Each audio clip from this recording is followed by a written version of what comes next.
wasiirka wasaaradda arrimaha dibadda ee Somaliland Dr. Sacad Cali Shire oo maanta qaar ka mid ah warbaahinta kula hadlay xafiiskiisa magaalada Hargeysa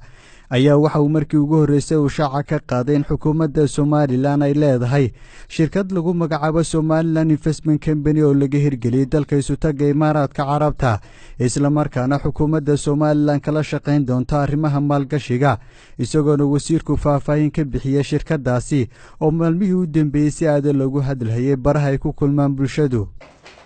wata shirkadda waxa la yiraahdaa Somaliland Investment Company SIC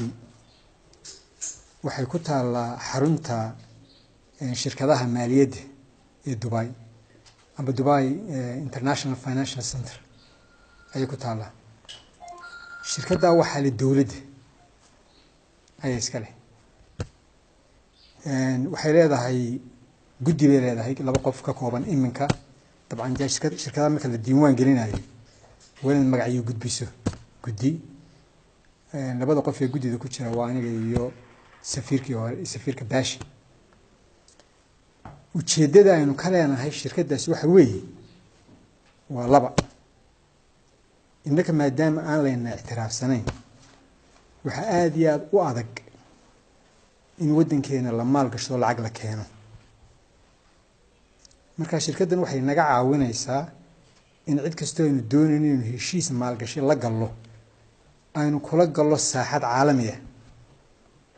ay noo suurtagelinaysaa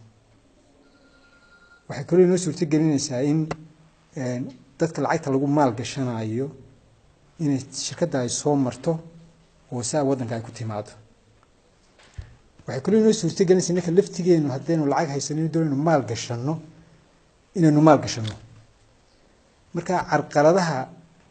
la xiriira amba ku xeeran ictiraaf la'aanta ee maalgashiga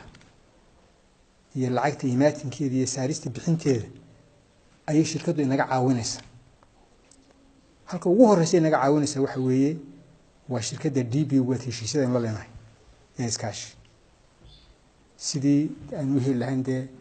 waxaan idhaahdaa maalka aan doonayno ku ballaarino dekedeena si aynu xisaabtami lahayn bay inoo fudud taas ugu soo horeysa oo inoo fududeynaysa wasiir Sacad Cali Shire oo sidoo kale telefishinka Saab wax ka weydiiyay in aasaasidda kambanigani ay u mareen xeer nidaamyaha Somaliland ayaa waxa uu yiri aanu runtii moogin mid la xiriira shirkadaha aynu ka samaysan karno dibadda laakiin arrinkan waxa runtii dee nala sameeyay oo hormuudka ahaa shirkado looyar ah oo deena ku aynu qabsanay marka habsamaynteeda iyo samaynteeda wax ka hor imanaya maaha sharciga caalamka amba ka hor imanaya sharcigeena dhinaca kalena wasiirka wasaaradda arrimaha dibadda ee Somaliland oo warbaahinta wax ka weydiisay waxay ka xukuumad ahaan ay kala socdaan ciidamada ay muddooyinkii u dambeeyay dawladda Qatar ay ka qoranaysay gudaha Somaliland warka anigu runtii uu soo gaaray mara Somaliland oo kaliya ma hay'adda laftigeeda Soomaaliya waa saas oo kale dad bay ka qoranayaan baa la yiri oo loo qoranayo askar arrinkaas runtii waan maqlay ma hubo inuu yahay wax dee rasmi dawlad ahaan arrinka mara wasaaradda shaqada iyo shaqaalaha ayaa iiga sii xogagaalsan ma filaya laakiin waa wajiraan maqlay Cabdiraxmaan Abdullaahi Fantastic Saab TV Hargeysa